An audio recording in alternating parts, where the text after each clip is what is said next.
আমরা চাই যে আমাদের গবেষণা সবসময় চলবে এবং গবেষণার জন্য গবেষণা। এখানে একটা দুঃখের কথা না বলে পারি না, সেটা হলো আমাদের কৃষি গবেষণা চলছে, বিজ্ঞানে চলছে, কিন্তু আমাদের স্বাস্থ্য খাতে গবেষণাটা খুবই সীমিত, খুবই কম।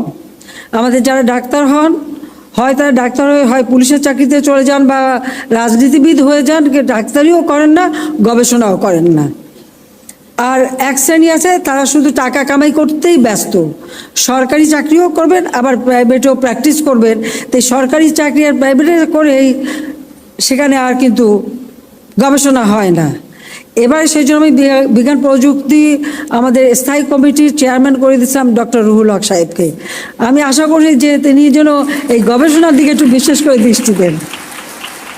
এটাই আমি চাইবো যে আপনাদের আসলে হেলথের গবেষণাটা আমাদের খুব দরকার।